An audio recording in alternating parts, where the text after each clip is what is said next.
back in the day. And our apothecary at the time was a man by the name of Ramon de Fuentes. He was actually a very well-educated man too, and he had to be because his was a difficult job. He had to be an expert in so many different fields, such as botany, chemistry, and human physiology. But it wasn't even just the plants he was knowledgeable about. He knew a great deal of many other things that could be used as well. And this deer antler is a good example of this. Obviously, in its current form, we're not just going to break off a piece and eat it because our bodies would never digest it. So what we do is we take this and throw it onto a fire, burn it down to an ash, and then we feed that to our soldiers to consume as a supplement to their food. Now you might wonder why we would do something like this. That's until you stop to consider that this stuff it is loaded with protein and calcium. And you think about that soldier with a broken leg, well, that's going to help those bones knit and heal a lot quicker. But not everything we used as a cure worked out so well. Sometimes what we thought was a cure, it was having the exact opposite effect.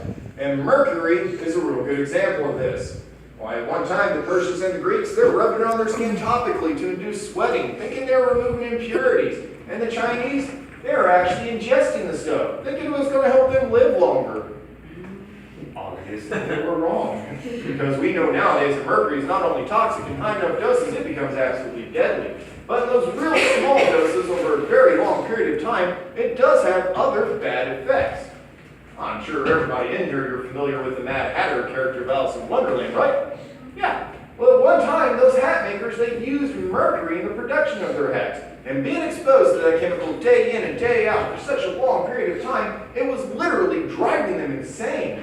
They called it Mad Hatter's disease. So that character, there is a little bit of truth to him after all.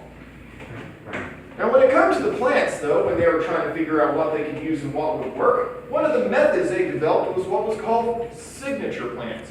Now the idea behind this was if the plant looked like a body part, then that must be what it's supposed to cure. Granted, most of the time it didn't work, but on occasions it did. And this is one of those plants they used it on. This is a clove. And when they looked at this thing, they thought it looked exactly like a little rotten tooth.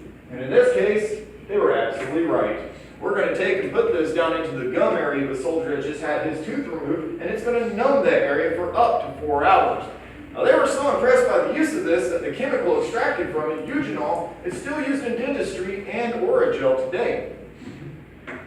Also, I did mention something in there about an herbal mixture that we're going to give to our soldier before we begin surgery. Well, this valerian root is the key ingredient to that.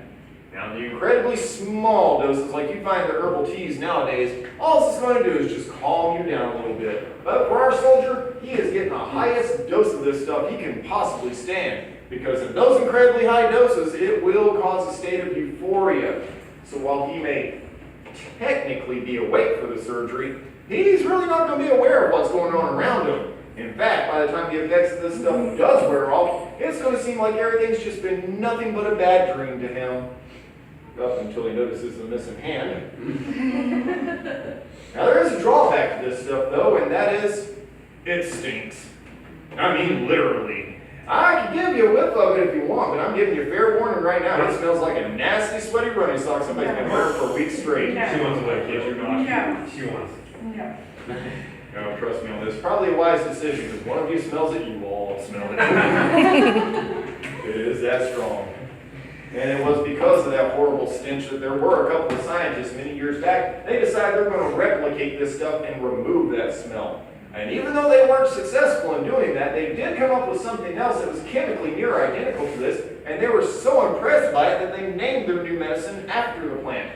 And to get that medicine's name, you just have to take the first 3 letters of valerian. That V-A-L, Valium. Also, with that 70 to 75% survival rate, there would be many things that would factor into this. There was isolation, there was also evidence-based care. But when it comes to the cleanliness part of it, simple water alone, it's just not going to do the job. So they would turn to plants to see what they could use to aid them. And one that they found that worked extremely well is lavender. Oh, you take the first part of the word lavender, lav, that means to wash in Latin. So obviously this is what they thought it was meant to do.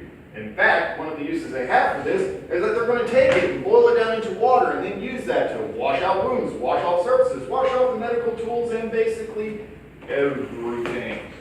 They didn't actually know what germs were back then, but this stuff, it is antibacterial. What they did know is once they started to use it, that the rate of infection, it was dropping quite a bit. People were surviving a whole lot better, so of course, they're going to use this stuff in every way, shape, form they could possibly imagine. But not everything we use here is going to relate to a surgery of one sort or another. People, of course, do get ailments that require no surgery at all. Now, let's just say one day that you show up and you're feeling really stuffed up. Well, we have a cure for that. We're going to take and extract the menthol out of this peppermint, and we'll mix that with some eucalyptus, add in some camphor, and we'll grind these all down to a powder and mix them with an emollient of purified animal fat that we call tallow. And when we rub that on your chest, the fumes coming off that, it's going to clear those sinuses right up. And you get no holes. That too. But you are very close. It is pretty much what came before the Vicks Vapor Rub of today. But even as amazing as all these plants are, they are in fact still plants. Well, they're just not going to be available year-round. Even if we were to hang them up to dry like this, after some time, they'll start to lose some potency. So we had to come up with other ways and methods to preserve our medicine to use whenever we needed it. Now, one of those ways we come up with is that we first take and put those herbs down into a mortar and pestle, and then we're going to grind them down to a powder.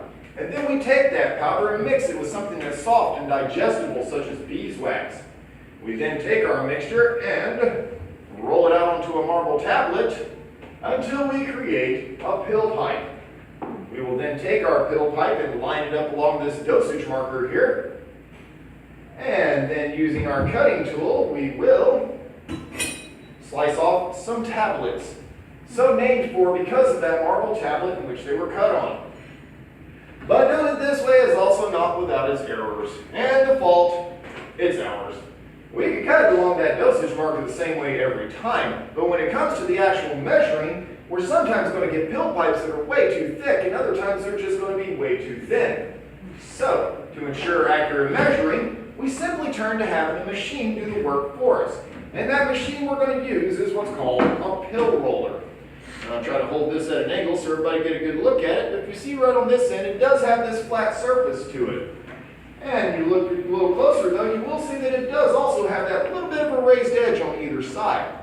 Now how this works is we're going to take and put our mixture down onto this flat surface, and then using the flat side of our board here, we will roll it across. Now those raised edges make sure that no matter how many times we do this, we're going to get a pill pipe that's the exact same thickness no matter what. And when it comes to the actual dosing, we just lay it down on top of the dosage marker right in front of the cutting plate on the bottom, and then using the cutting plate on this side of the board, we'll push it down and across to slice off pills that are all accurately dosed and measured every single time. But in fact, every single thing you see on this table, it does have a medicinal value to it of one sort or another, except for one. And that item is this. Hold that up to the light there. I don't know how well everybody can see it, but if you look close, you see that little black dot that's floating around in there. Well, that is a little bug. It's called the cochineal beetle, and it has a very important place in our history because it was back in the early 1500s when the conquistadors were exploring the American Southwest. They had run across some natives there who were wearing colors of bright reds and purples. Now, this impressed them quite a bit because back in Europe at this time, those colors are very hard to produce. And being hard to produce, of course, means that they're also very expensive. Now, the conquistadors, they're sensing an opportunity here, and they decided to ask those natives what their secret was. And the natives, they're just more than happy to share with them. They told them all about the cochineal. We do have that picture up in the corner over there. It's a diagram of them. It's not the actual size, of course, because let's face it, that would be frightening. But the males are the ones with the wings, and the ones without the wings, the females, they're the ones that actually get harvested, because it's actually not that hard to catch them when it comes time for nesting. Well, those little females, they'll crawl up onto the prickly pear cactus, pierce the skin of it with a hook on their mouth, and then they just weave a waxy-like substance around themselves. Well, the natives, they were coming up behind them, scraping them off of that cactus, and then plucking them out of the wax. Now, once they had enough of them gathered up, they would then take them and grind them down into a nice fine powder, that we call the Perfect Red. And this was the #2 import into Spain, just behind silver. And even though they did keep the origins of where it came from a secret, they were willing to sell it to anybody who had the money to buy it, including their enemies. Well, in fact, those beautiful red coats those British officers wore in the American Revolutionary War, yeah, they were all dyed by cochineal. But it wasn't even just the clothing. They would use this stuff to dye anything, whether it was cosmetics, medicines, or food. And so did we. That is up until the early part of the 20th century, and that's when we decided those little bugs were just too expensive. We're going to come up with a cheaper alternative. And what we come up with was called red dye #2 that they made out of coal tar. Now this was all fine and well up until the 1960s because that's when the FDA discovered that this stuff, it was giving people leukemia. So they yanked it off the shelves immediately, and now amongst the many reasons that people have to be mad, one of them being because, well, they just want their products back. So the best answer we had was to going back to using the cochineal once again. And we still use it till today. You're going to find it in things like cake decorator icings, fruit punches, processed meats like pepperoni. Well, in fact, if you look right there on the packaging, you'll see that word sometimes actually says cochineal. But more often than not, it's going to say carmine or carminic acid. And that's just a chemical name for those little bugs.